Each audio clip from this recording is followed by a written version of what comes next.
Hello, friends. I'm Dr. Utkarsh Kaushik. I welcome you all, and today we are going to learn about or discuss about covalent modification of protein, part first.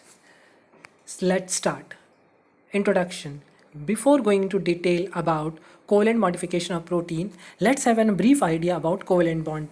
वैसे हम सब जानते हैं covalent bond हम काफ़ी समय से पढ़ते आ रहे हैं. जस्ट एक बेसिक नॉलेज ले लेते हैं कि covalent bonds are the chemical bond form by sharing of electron between atoms.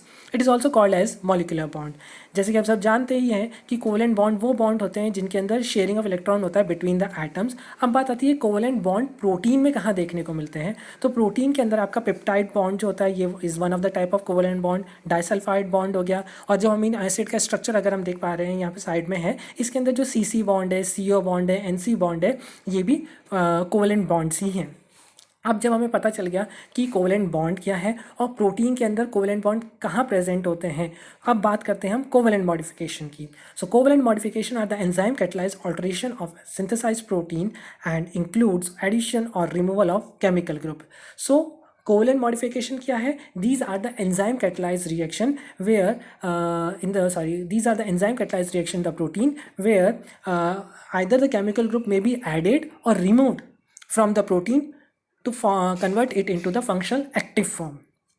Further अगर हम देखें तो covalent modification play important role in functional proteomics. अब बात आती है प्रोटियोमिक्स क्या है. Proteomics is nothing but a set of protein within the cell कि किस तरह से वो प्रोटीन अपना फंक्शन परफॉर्म करता है, किस तरह से वो अपना एक्सप्रेशन करता है, किस तरह से वो रेगुलेट होता है, कंट्रोल होता है. ये सारा कुछ जो आता है ये आता है प्रोटियोमिक्स के अंदर. अब हम जो नेक्स्ट देखते हैं कि किस तरह से कोवलेंट मॉडिफिकेशन जो होता है प्रोटीन के लोकलाइजेशन में, उसके इंटरेक्शन में एक इम्पॉर्टेंट रोल प्ले करता है. Interaction with other proteins, interaction with nucleic acid, lipid, cofactor, all these are governed और controlled by protein modification. Further अगर हम देखें तो certain covalent modification are already performed during the co- and post-transcriptional event like guanosine capping, splicing and addition of poly-A tail. यानी यहाँ पे क्या कहा जा रहा है कि कोवलेंट मॉडिफिकेशन जो होता है not only in translation but also in can be seen in the case of transcription either during the synthesis of mRNA और after the synthesis of mRNA. The covalent modification takes place in the form of guanosine capping, splicing and addition of poly-A tail. जो ये protein के अंदर जो modifications होते हैं ये reversible भी हो सकते हैं और इरिवर्सेबल भी हो सकते हैं. अगर हम बात कर रहे हैं एग्जांपल्स की रिवर्सेबल के अंदर तो इसके एग्जांपल आते हैं रेगुलेशन ऑफ सिग्नलिंग जो कि हमने आगे समझा रखा है, और मेटाबॉलिक प्रोसेस की उसको भी हमने आगे बता रखा है. नेक्स्ट होता है हमारा इरिवर्सेबल का एग्जांपल ब्लड कोगुलेशन, ये भी आगे आएगा. अब देखते हैं हम कि कितने डिफरेंट टाइप से हम प्रोटीन का मॉडिफिकेशन कर सकते हैं. That is the types of the covalent modification of protein. This slide shows that there are a number of different ways through which we can modify the protein, starting from loss of signal sequence, modification of individual amino acids, attachment of carbohydrate side chain, addition of isoprenyl group, addition of prosthetic group, proteolytic processing, formation of disulfide cross-link, ubiquinylation, nitrosylation, methylation and acetylation, and amino and carboxy terminal modification. These all are different type of modification that occurs in the protein to convert it into the active form or functionally active form. So let's start with the first one, that is the loss of signal sequence. Before to initiate about the loss of signal sequence, it is quite necessary to know what is signal sequence. देखिए जब कभी protein synthesise होता है तो इसके अंदर कुछ ऐसे अमीनो एसिड होते हैं जो कि सिग्नल के रूप में वर्क करते हैं और उसे उसकी टारगेट साइट या टारगेट ऑर्गेनेल पे पहुंचाने में हेल्प करते हैं. ये सिग्नल सीक्वेंस हो सकता है एन टर्मिनल प्रेजेंट हो सकता है सी टर्मिनल प्रेजेंट हो, और हो सकता है in between the polypeptide chain हो. आइए अब हम बात करते हैं लॉस ऑफ सिग्नल सीक्वेंस की. सो the 15 to 30 residues at the amino terminal end of some proteins play the role in directing the protein to its ultimate destination in the cell. Such signal sequences are ultimately removed by specific peptidase. यहाँ पे क्या कहा जा रहा है कि करीब 15 से 30 अमीनो एसिड रेसिड्यूज होते हैं जो कि सिग्नल के रूप में वर्क करेंगे और किसी भी प्रोटीन को उसके टारगेट ऑर्गेनेल में पहुंचाने का काम करते हैं. और जैसे ही वो उसके टारगेट ऑर्गेनेल में पहुंचा देते हैं with the help of specific enzyme peptidase, ये सिग्नल सीक्वेंस क्लीव हो जाते हैं. अब हम नीचे एक डायग्राम देख पा रहे हैं कि किस तरह से एक प्रोटीन जो डेस्टिनेटेड है ईआर ल्यूमेन के लिए, वो साइटोप्लाज्म से ईआर की तरफ मूव करता है। आइए इसको समझते हैं।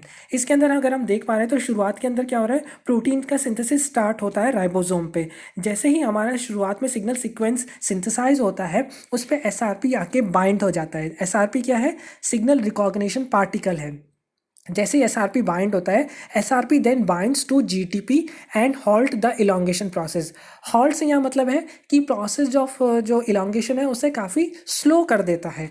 नेक्स्ट क्या होता है, GTP bound SRP now direct the ribosome with incomplete polypeptide chain to GTP bound SRP receptor in the cytosolic phase of the ER. यानी क्या मतलब हो गया यहाँ पे कि अब जो ये एसआरपी बाउंड है सिग्नल सीक्वेंस के, ये ट्रांसलोकेट करता है चेन को टुवर्ड एसआरपी रिसेप्टर जो कि प्रेजेंट है साइटोसोलिक फेज पे ईआर के ऊपर। अब जैसे ही ये बाइंड करता है एसआरपी सिग्नल एसआरपी रिसेप्टर से, एक चैनल ओपन होता है जिसके थ्रू जो पॉलीपेप्टाइड चेन सिंथेसाइज हो रही है, ये मूव करती है ईआर ल्यूमेन के अंदर, और जो प्रोटीन का सिंथेसिस है वो कंप्लीट होता है। और उसके बाद आप देख पा रहे होंगे कि जो सिग्नल सीक्वेंस है ये क्लीव हो जाता है with the help of the specific peptidase enzyme. और जैसे ये प्रोटीन सिंथेसिस कंप्लीट हो जाएगा, जो हमारे राइबोसोम्स हैं ये डिसोसिएट हो जाते हैं एंड रिसाइकल हो जाते हैं। अब इसको जो हमने अभी बात करी, इसको हम एक वीडियो के थ्रू समझते हैं। Many proteins need to enter the ER for modification with sugars. This occurs at the same time that they are being synthesized by the ribosome. Translation begins with synthesis of a short signal peptide sequence. A signal recognition particle, a protein complex, binds to the signal peptide while translation continues. The SRP then binds to its receptor in the ER membrane, anchoring the ribosome. The ribosome binds its receptor, and the signal peptide meets the protein translocator. Translation proceeds, and the protein passes through the translocator. The signal peptidase cleaves the signal peptide, leaving the new protein molecule in the lumen of the endoplasmic reticulum. Hope this video helps you to understand the process of loss of signal sequence in a better manner. Let's move ahead.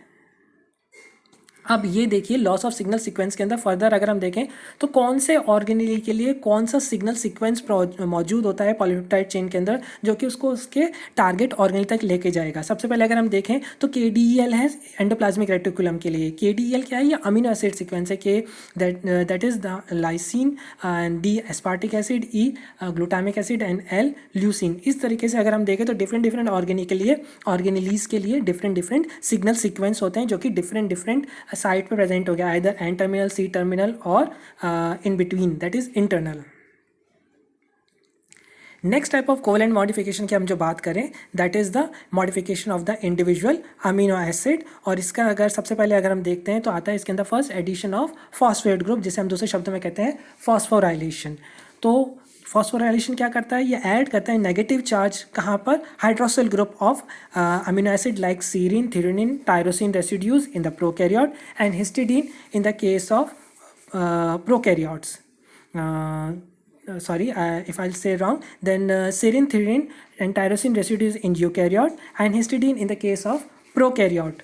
नीचे हम diagram है उसमें देख पा रहे हैं कि diagram के केस के अंदर हमारा जो नॉन फॉस्फोराइलेटेड प्रोटीन है वो in the presence of enzyme serine threonine kinase get converts into the phosphorylated protein form with the help of ATP, which get converted into ADP. This is a reversible step where the serine threonine phosphatase, that is which is the enzyme which is responsible for removing the phosphate group from the protein and converting it back into the non-phosphorylated form. The phosphorylated form of amino acid is known as phosphoserine, phosphothreonine and phosphotyrosine. अब आगे हम देखते हैं कि इनका individual जो modification हुआ amino acid का कहाँ रोल आता है, क्या फंक्शन ये परफॉर्म करते हैं। सबसे पहले अगर हम बात करें तो मिल्क प्रोटीन कैसीन के अगर हम देखते हैं तो इसके अंदर काफ़ी सारे फॉस्फोसीरीन ग्रुप प्रेजेंट होते हैं और इनका काम क्या होता है? ये कैल्शियम से बाइंड करते हैं। कैल्शियम से बाइंड करने की वजह से कैल्शियम, फॉस्फेट और अमीनो एसिड तीनों का एक साथ मिल पाते हैं इन्फेंट्स को, जो कि एक वैल्यूएबल न्यूट्रिएंट है। नेक्स्ट अगर हम मॉडिफिकेशन देखें तो कार्बोक्सिलेशन ऑफ ग्लूटामिक एसिड की बात करते हैं, यानी addition of extra carboxyl group to the amino terminal of glutamic acid results in the formation of gamma carboxy glutamate, जो कि एक ब्लड क्लॉटिंग प्रोटीन है। इसका जो कार्बोक्सिल ग्रुप बाइंड हुआ है ये क्या काम करता है, ये कैल्शियम से बाइंड करता है और जो हमारा क्लॉटिंग का मैकेनिज्म है उसे इनिशिएट करता है, जैसे कि हमने आगे भी देखा था इरिवर्सिबल के केस के अंदर ब्लड क्लॉटिंग वाला, तो वो यहाँ पर आ जाता है हमारा। नेक्स्ट अगर हम देखें तो मिथाइल लाइसिन या हम कहें मोनोमिथाइल लाइसिन या डाइमिथाइल लाइसिन, ये क्या करते हैं, ये हमारे मसल प्रोटीन्स हैं और ये एक बहुत इंपॉर्टेंट रोल प्ले करेंगे हमारे एपिजेनेटिक्स के अंदर। और अगर हम बात कर रहे हैं न्यूक्लियोसोम मॉडल अगर हम देखें तो उसके अंदर भी जो लाइसिन अमीनो एसिड प्रेजेंट होता है उसका मिथाइलेशन हो जाता है, क्योंकि हम जानते हैं वहाँ पे लाइसिन प्रेजेंट होता है हिस्टोन के अंदर, और हिस्टोन क्या करता है, न्यूक्लियोसोम मॉडल के अंदर एक इंपॉर्टेंट रोल प्ले करता है। तो जहाँ अगर हिस्टोन पे मिथाइलेशन होता है उसकी वजह से जो बाइंडिंग होती है, जो सराउंड होता है डीएनए हिस्टोन के चारों तरफ, वो चेंज हो जाता है, जिसकी वजह से डीएनए का एक्सप्रेशन भी चेंज हो सकता है। तो जो फॉस्फोराइलेशन का प्रोसेस है इसको हम दूसरे शब्दों में फॉस्फोरेगुलेशन भी बोल सकते हैं, और एक बहुत इंपॉर्टेंट रोल प्ले करता है सेल साइकिल के अंदर, ग्रोथ के अंदर, एपोप्टोसिस के अंदर, मेटाबॉलिज्म के अंदर, मोटिलिटी को डिटरमाइन करने में, सिग्नल ट्रांसडक्शन पाथवे में। नेक्स्ट आता है हमारा next type of covalent modification है, that is the attachment of carbohydrate side chain. इसके अंदर हम बात करेंगे ग्लाइकोसाइलेशन की। ग्लाइकोसाइलेशन का मतलब हो गया कि किस तरह से जो हमारी ओलिगोसैकेराइड चेन है वो कोवेलेंटली अटैच होती है प्रोटीन से जाके। So it is the covalent attachment of oligosaccharide that has been already told to you. The carbohydrate side chain of glycoprotein are attached covalently during or after the synthesis of polypeptide, यानी ये जो ऑलिगोसैकेराइड की chain है ये protein पर attach हो सकती है either during the synthesis of polypeptide और either after the synthesis of polypeptide. अब ये जो अटैचमेंट है ये हो सकता है एन लिंक्ड हो, तो एन लिंक्ड जो अटैचमेंट होता है वो एस्पराजीन पर होता है, और अगर ये O linked oligosaccharide chain attachment है तो ये सेरिन और थ्रीनिन अमीनो एसिड्स पर होता है। काफ़ी ऐसे प्रोटीन है, many protein that function extracellularly as well as the lubricating proteoglycan that coat mucous membrane contain oligosaccharide side chain. If we talk about the function of glycosylation, it play important role in determining the folding of protein, conformation of protein, distribution, stability and activity of protein. अब ये diagrammatic representation है। Diagrammatic representation के through हम समझेंगे कि किस तरह से एन लिंक ग्लाइकोसाइलेशन का प्रोसेस होता है। ऊपर आपको अलग अलग स्ट्रक्चर नजर आ रहे होंगे जहाँ लिखा है N-acetyl glucosamine, mannose and glucose. ये अलग अलग शुगर मॉलिक्यूल की यूनिट्स है जो कि अटैच होती हैं। सबसे पहले स्टेज में अगर हम देखें तो आपको डॉलिकॉल दिख रहा होगा। डॉलिकॉल क्या है? ये लिपिड मॉलिक्यूल है जो कि बना होता है रिपीटेड आइसोप्रीन यूनिट से। ये अटैच होता है ईआर की मेम्ब्रेन के ऊपर। Sugar molecule are attach to the dolichol through pyrophosphate linkage. Next क्या होता है, जैसे ही अटैच होते हैं उसके बाद में oligosaccharide chain is extended through the addition of sugar molecule, यानी यहाँ पर क्या होगा, शुगर के मॉलिक्यूल कीप ऑन ऐड होते चले जाएंगे। यहाँ तक की जो फेस है ये साइटोसोलिक फेस होती है, और इस साइटोसोलिक फेस के अंदर आपके डॉलिकॉल प्लस 2 एन-एसिटाइल ग्लूकोसामीन और 5 मैनोज मॉलिक्यूल ऐड हो चुके होते हैं। अब इस स्टेज के बाद में हमारे साइटोसोलिक फेस से हम चलते हैं ईआर की ल्यूमिनल फेस की तरफ, साइड की तरफ। यहाँ पर फर्दर मॉडिफिकेशंस होते हैं, कार्बोहाइड्रेट की जो ग्लूकोज की चेन है उसमें फर्दर मॉडिफिकेशन होते हैं, और जो फाइनल हमारी चेन बनती है उसके अंदर हमारे 2 एन-एसिटाइल ग्लूकोसामीन, 9 मैनोज और 3 ग्लूकोज मॉलिक्यूल होते हैं। अब ये जो चेन होती है अलॉन्ग विद डॉलिकॉल तो रहता ही है इसके साथ अटैच, ये अटैच होती है जो ग्रोइंग पॉलीपेप्टाइड चेन है उस पर एस्पराजीन पे जाके, जहाँ भी एस्पराजीन आता है उस पर जाके अटैच होती है। अटैच होने के बाद में हम ये जो प्रोसेस है फर्दर कंटिन्यू रहता है। अगर हम देखें तो इसके अंदर क्या होता है, जब ट्रांसफ़र हो जाता है नेसेंट पॉलीपेप्टाइड चेन पे तो 2 ग्लूकोज मॉलिक्यूल जो होते हैं वो इस स्ट्रक्चर में से रिमूव हो जाते हैं with the help of enzyme glycosidase. जो next stage that is the final stage that is the removal of 3rd glucose molecule. ये जो होता है ये कैरीड आउट होता है with the help of enzyme mannosidase, और ये एक इम्पॉर्टेंट स्टेप है क्योंकि ये स्टेप सिग्नल देता है पॉलीपेप्टाइड चेन को कि it's a time to move from ER to Golgi. अगर प्रोटीन की फोल्डिंग प्रॉपर नहीं होती तो ये वाला स्टेप कैरीड आउट नहीं होता, इसलिए ये स्टेप बहुत इंपॉर्टेंट है। जो मॉडिफिकेशन है हमारा वो कंटिन्यू रहता है from cis Golgi to the trans Golgi with the help of enzyme glycosidase, then glycosyl transferase, cellyl transferase, until the formation of complete mature oligosaccharide chain which is attached to the protein destined for particular organelle. आइए अब इसको हम समझते हैं एक video के through. Glycosylation, adding sugars to proteins, begins in the endoplasmic reticulum and continues in the Golgi apparatus. Let's examine the process for one protein. Enzymes in the ER remove glucose and mannose residues from the oligosaccharide chains.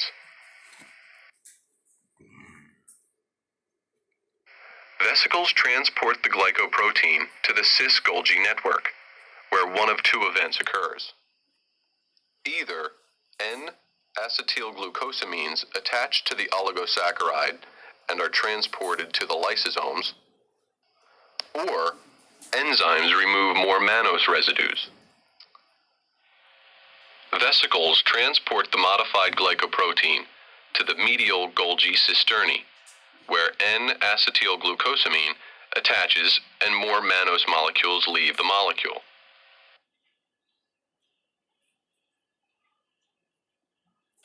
Vesicles now transport the glycoprotein to the trans Golgi cisternae. There, galactose and sialic acid join the chain. The glycoprotein is finally ready for transport to the cell's plasma membrane. Hope ये जो video है इसके through आप अभी जो हमने बात करी थी एनलिंग ग्लाइकोसाइलेशन की वो आपको क्लियर हुआ होगा. आगे बढ़ते हैं. Now we come to the forms of glycosylation. जैसे कि हमने अभी बात करी एनलिंग ग्लाइकोसाइलेशन होता है, यानी इसके अंदर क्या होता है, जो नाइट्रोजन है अमाइड ग्रुप का एस्पराजीन का उस पर जाके अटैचमेंट होता है.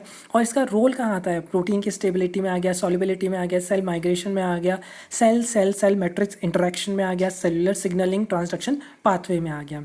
Next type of glycosylation that is O linked glycosylation. ये जो ओलिंग ग्लाइकोसाइलेशन होता है इसके लिए हमारे जो शुगर मॉलिक्यूल इन्वॉल्व होते हैं वो चाहे तो एन एसिटाइल गैलेक्टोसमीन हो सकता है, फ्यूकोज, ग्लूकोज, मैनोज, ये अटैच होते हैं हमारे ऑक्सीजन ऑफ सेरीन और threonine amino acid residues with the help of enzyme glycosyl transferase. ये प्रोसेस जो होता है ये हमारा गोल्जी के अंदर होता है, यूकैरियोट्स के अंदर, और ये प्रोसेस हमारा आर्किया और बैक्टीरिया में भी देखा गया है. अब इसका फंक्शन क्या होता है, ये को रेगुलेट करते हैं signal transduction pathway along with the process of phosphorylation. Next अगर हम देखें तो यहाँ नेक्स्ट दैट इज़ द फॉस्फोग्लाइकोसाइलेशन. यहाँ पर अगर हम देखें तो यानी शुगर मॉलिक्यूल अटैच होते हैं protein via phosphodiester bond and it can be seen in the Dictyostelium discoideum, Leishmania mexicana, Trypanosoma cruzi. Next is the C linked glycosylation. ये एक रेयर फॉर्म ऑफ ग्लाइकोसाइलेशन है. यहाँ पे जो शुगर होता है वो अटैच होता है carbon of side chain of tryptophan पे, और ये हमें देखने को मिलता है. एग्जांपल के अगर हम बात करें तो आरएनएज 2 के अंदर, थ्रोम्बोस्पोंडिन्स के अंदर, इंटरल्यूकॉन 12 के अंदर एंड प्रोपेरिडीन के अंदर. Next type of covalent modification is the addition और attachment of the prosthetic group. ये प्रोस्थेटिक ग्रुप एक डिटैचेबल ग्रुप होता है और प्रोटीन को फंक्शनली एक्टिव करने के लिए, प्रोटीन की फंक्शनल एक्टिविटी परफॉर्म करने के लिए उनके साथ ऐड होता है. So many protein in the eukaryotic many prokaryotic and eukaryotic protein require for their activity covalently bound prosthetic group. इसके अगर हम एग्जांपल देखें तो हमारा एसिटल कोएंजाइम ए कार्बोक्सिलेज हो गया, हीम ग्रुप ऑफ हीमोग्लोबिन और साइटोक्रोम सी हो गया. तो सबसे पहले हम बात करते हैं एसिटल कोएंजाइम ए कार्बोक्सिलेज. ये जो होता है इसके अंदर बायोटीन जो होता है ये प्रोस्थेटिक ग्रुप के रूप में यूज़ होता है, और जो एंजाइम है हमारी एसिटल कोएंजाइम ए कार्बोक्सिलेज ये बायोटीन को प्रोस्थेटिक ग्रुप के रूप में यूज़ करती है ताकि वो CO2 को ट्रांसफ़र कर सके बाइकार्बोनेट से एसिटाइल ग्रुप पे. और ये जो प्रोसेस होता है ये इन्वॉल्व होता है फैटी एसिड के सिंथेसिस के अंदर, that is the minol coenzyme A. Then minol ये जो हमारा है ये प्लांट्स के अंदर देखने को मिल जाता है प्रोसेस. और ये जो बायोटीन है ये हम सिंथेसाइज नहीं कर सकते within the body, we require it from outer nutrition. Next हम बात करें तो हमारा हीम ग्रुप है। हम सब जानते हैं हीम ग्रुप जो है ये हमारा हीमोग्लोबिन के अंदर रहता है, ये प्रोस्थेटिक ग्रुप होता है, ये ऑक्सीजन को डिलीवर करने के काम आता है। और हीम ग्रुप जो होता है ये बना होता है, इसके अंदर आयरन रहता है, सेंटर ऑफ हेट्रोसाइक्लिक रिंग जो कि जिसको हम पोर्फायरिन के नाम से जानते हैं। जो आयरन होता है ये कोवलेंटली बाउंड होता है ग्लोबुलर प्रोटीन से via imidazole ring of histidine residue. और जैसे ही ऑक्सीजन मॉलिक्यूल्स पे आके बाइंड करते हैं तो ये अपना ऑक्टाहाइड्रल स्टेट ले लेता है, जो कि एक एक्टिव कन्फर्मेशन है जिसके थ्रू ये ऑक्सीजन ट्रेवल करा सकते हैं। नेक्स्ट अगर हम बात करें कोवेलेंट मॉडिफिकेशन की, that is the formation of disulphide bond. अब ये डाइसल्फाइड बॉन्ड जो होता है ये बनता है दो सिस्टीन मॉलिक्यूल के बीच में, that is 2 cysteine amino acid. After folding into the native conformation some protein form intrachain और interchain disulphide bridge between the cysteine residues. ये जो डाइसल्फाइड बॉन्ड है ये between that is within the chain भी हो सकता है और बिटवीन द चेन भी हो सकता है, इसलिए हम टर्म यूज़ करते हैं इंट्रा और इंटर। यूकैरियोटिक के अंदर हम बात करते हैं तो हम इसका देखें तो disulphide bond are common in the protein to be exported from the cell. अगर हम इसके फंक्शन की बात करें तो ये इसको प्रोटेक्शन के एक इंपॉर्टेंट रोल प्ले करता है। किसी भी प्रोटीन को अगर हम एक्सपोर्ट कर रहे हैं in extracellular environment for the protein की करेक्ट फोल्डिंग में भी एक इंपॉर्टेंट रोल प्ले करता है।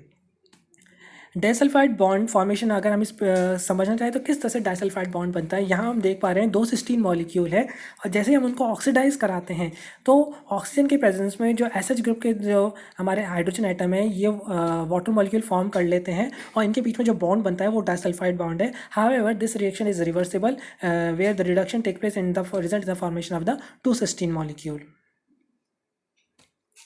नेक्स्ट आता है हमारा प्रोटियोलाइसिस। प्रोटियोलाइसिस नाम से ही पता चल रहा है प्रोटीन का लाइसिस होना।